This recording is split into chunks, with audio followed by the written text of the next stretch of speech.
Cuando Akita y Mondori se casaron, ocuparon una cabaña construida con varios horcones clavados en la tierra y cubiertos con ramas y con hojas de palmera.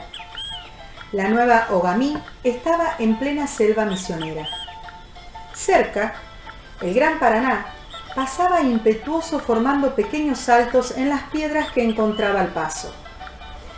Al morir la madre de Akita, su padre, que quedara solo, les pidió albergue en su cabaña y, como buenos hijos, recibieron con cariño al pobre Tuyá, quien la edad y las enfermedades habían restado energías y capacidad para trabajar. A pesar de ello, él trataba de no ser una carga para sus hijos, a los que ayudaba en lo que era posible. Para entonces, ya había nacido Sawa, que al presente contaba con 8 años. Una de las tareas del abuelo, y que por cierto cumplía con sumo agrado, era atender al pequeño mientras sus padres, por su trabajo, se veían obligados a alejarse de la cabaña. Grandes compañeros eran el abuelo y el nieto. Jugando, aquel le enseñaba a manejar el arco y la flecha y nada había que distrajera más al niño que ir con él a pasear a la costa del río. Cuando sus padres volvían, era su mayor orgullo mostrarles el surubí, el pirayú, el pacú o el patí que habían conseguido y que muchas veces ya se estaba asando en un asador de madera dura. Otras veces era una vasija repleta de miel de lechiguana que lograron en el bosque no sin grandes esfuerzos. Para el pobre Tuyá no había más deseos que los de su nieto y, aunque a costa de grandes sacrificios, muchas veces su mayor felicidad era complacerlo.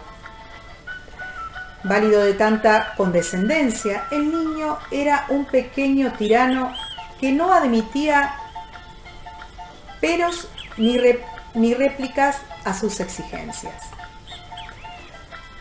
Solo en presencia de sus padres que, compadecidos de la capacidad del abuelo, restringían sus pretensiones, Sawa se deprimía.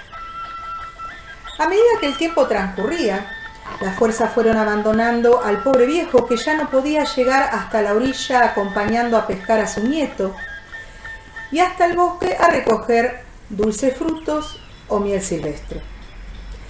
Pasaba la mayor parte de su tiempo sentado junto a la cabaña, haciendo algún trabajo que su poca vista le permitía, tejiendo cestos de fibra vegetales o puliendo madera dura que transformaba en flechas o en anzuelos para su nieto.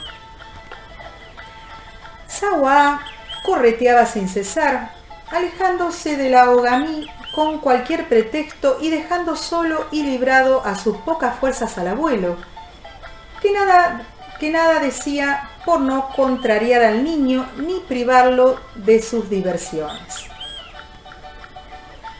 Cuando los padres regresaban, encontraban siempre a su hijo junto al abuelo, de modo que, confiados de que el niño no se movía de su lado, dejaban tranquilos la cabaña para cumplir su trabajo en el algodonal. El anciano, por su parte, jamás había dicho una palabra que pudiera delatar al cuminí ni intranquilizar a sus hijos. Pero sucedió que un día Sawa se detuvo más que de costumbre en sus correrías por el bosque con otros niños de su edad y al llegar a Akita y su Tembirekó Mondori a la cabaña, hallaron al abuelo que no había probado alimento por no haber tenido quien se lo alcanzara.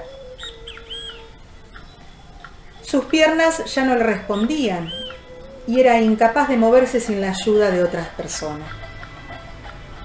Indignado, Akita quiso conocer el comportamiento de su hijo en días anteriores, haciendo preguntas al abuelo. Pero este, pensando siempre en el nieto, con benevolencia y cariño, contestó con varias evasivas, evitando acusarlo y encontrando en cambio disculpas que justificaron su alejamiento. Cuando Sawá llegó corriendo y sofocado tratando de adelantarse al arribo de sus padres, Akita lo reprendió duramente, enrostrándole su mal proceder, su falta de piedad y de agradecimiento hacia el pobre abuelo que tanto le quería y que no había hecho otra cosa que complacerlo siempre. Sawá nada respondió. Bajó la cabeza y su rostro adquirió una expresión de ira contenida. En su interior no daba la razón a su padre, sino que, por el contrario, juzgaba injusto su proceder. ¿Por qué él, sano y fuerte, que podía correr por los bosques, trepar por los árboles, recoger frutos y miel silvestre, o llegar a la costa, echar el anzuelo y pescar apetitosos peces, debía quedarse allí, quieto, junto a una persona inmóvil? ¿Acaso el abuelo, cuando podía caminar, no le gustaba acompañarlo en sus excursiones? ¿Qué culpa tenía él ahora de que no pudiera hacerlo? Y en último caso, si no podía caminar, que se quedara el abuelo en la cabaña, que él, por su parte, nada podía remediar quedándose también. El tirano egoísta había aparecido en estas reflexiones, que si bien no exteriorizó con palabras, lo decían bien a las claras su ceño fruncido y su expresión airada, que en ningún momento trató de disimular. Desde entonces, varios días se quedó la madre en la cabaña. El padre iba solo a trabajar. El abuelo se había agravado y ya no podía abandonar el lecho de ramas y de hojas de palma. Era necesario atenderlo y alcanzarle los alimentos, pues él era incapaz de moverse por su voluntad. Ese día, muy temprano, cuando las estrellas aún brillaban en el cielo, Akita salió a trabajar. Su tembericó irá algo más tarde, pues era imprescindible su ayuda ese día. Sawá quedaría al cuidado de su abuelo. Cuando despuntaba la aurora, Mondori consideró que era hora de salir. Antes de hacerlo, despertó a su hijo, que dormía profundamente. El niño despertó de mala gana, refregándose los ojos con el dorso de sus manos. Malhumorado al tener que dejar el lecho tan temprano, respondió irritado al llamado de la madre. ¿Qué quieres? ¿No puedes dejarme dormir? No seas egoísta, Sawá. Tu abuelo no puede quedar solo y además es necesario atenderlo. Su enfermedad le impide moverse por su voluntad y es justo que se lo cuide. Tu padre y yo debemos trabajar y tú tienes la obligación de dedicarte al pobre abuelo enfermo. ¿Por qué tengo que atenderlo?, insistió iracundo. Yo había decidido ir al río a pescar y por culpa de él debo quedarme acá como si estuviera prisionero. Ya he preparado la higá y yo iré a pescar. El abuelo no necesita nada. No seas malo, Sawá. Recuerda que tu abuelo fue siempre muy bueno contigo y que solo bondades y mimos has recibido de él. Ahora te necesita. Es justo que le dediques tiempo a él. Te prohíbo que te muevas de casa. Ya irás a pescar cuando hayamos vuelto tu padre y yo. ¿Exiges que me quede? Muy bien, me quedaré, pero te aseguro que no me obligarán a hacerlo otra vez, concluyó amenazante el despechado Sagar. Triste se fue Mondori al reconocer los sentimientos mezquinos que dominaban a su hijo. Mientras iba caminando, pensó en Sawaí cuando era pequeñito y recordó la bondad que albergaba entonces en su corazón. ¿Cómo había cambiado su hijo? ¿Qué malos sentimientos se habían apoderado de su alma? ¿Cuál sería la causa de ese cambio? Temió la madre por él, Tupá, el dios que premiaba a los buenos. No dejaba sin castigo a los malos. ¿Qué tendría reservado para Sagá? Dominada por tan tristes pensamientos, hizo el camino hasta la plantación de algodón, donde su marido ya estaba trabajando desde tan temprano, y lamentó que la inminencia de la recolección no le hubiera permitido quedarse junto al abuelo enfermo. No tenía confianza en que Sagá le prestara la atención necesaria.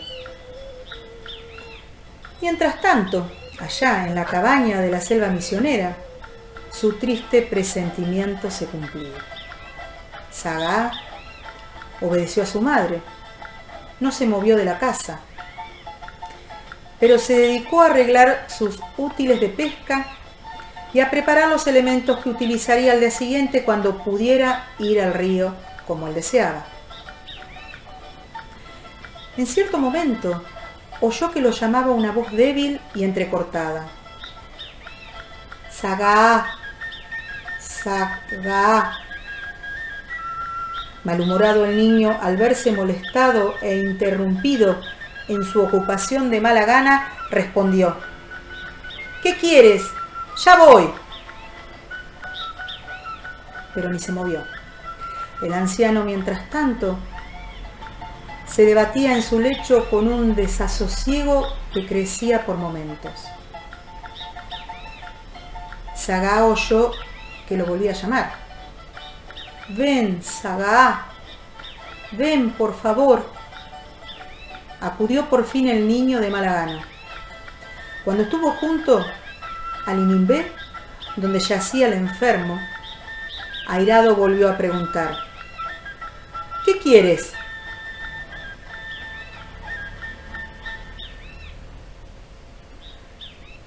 «Alcánzame un poco de agua. Tengo sed. Mi vida se apaga». «¿Tu vida se apaga?». «Se apaga como un cachimbo». Y continuó riendo divertido, por la gracia que le había causado sus propias palabras. «Sí, mi vida se apaga como un pitogüé. Alcánzame un poco de agua. Hazme ese favor». Pero el desalmado solo pensaba en reír y repetía sin cesar: «Pitogüé, pitogüé». El viejo, mientras tanto, llegados sus últimos momentos, con los labios resecos, vencido por una sed abrasadora, expiró. Al mismo tiempo, el niño, que asistía impasible a la escena, continuaba repitiendo las palabras que le habían hecho tanta gracia: «Pitogüé, pitogüé». Nada le hizo pensar en la transformación que se producía en ese momento en él. Su cuerpo se achicaba más y más, cubriéndose de plumas de color pardo. Su cabeza, ya pequeñita, se alargaba y su boca se transformaba en un pico con el que hallaba cierta dificultad para seguir gritando: «Pitogüé, pitogüé». Momentos después, en la cabaña, sobre su lecho de palma yacía exánime el anciano, mientras en un rincón junto a la ventana un pájaro de lomo pardo y pecho amarillo, que tenía una mancha blanca en la cabeza, no cesaba de repetir: «Pitogüé, pitogüé». Era Sagá, que, castigado por su egoísmo y su mal proceder, fue transformado en ave por uno de los genios buenos que enviaba Tupá a la tierra. Ellos eran los encargados de premiar a los buenos y dar a los malos su merecido. Cuando Akitá y Mondoví volvieron, encontraron al anciano muerto en su animbé.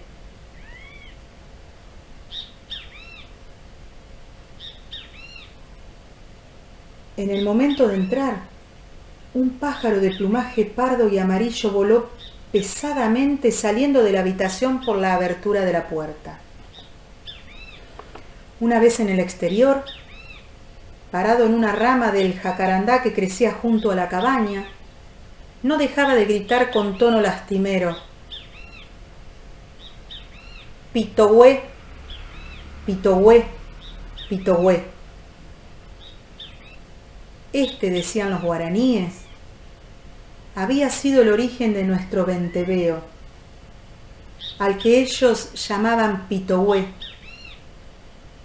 imitando su grito, en el que creían ver reproducidas las palabras que causaran tanta gracia al pequeño egoísta cuando las oyó de los labios del abuelo moribundo.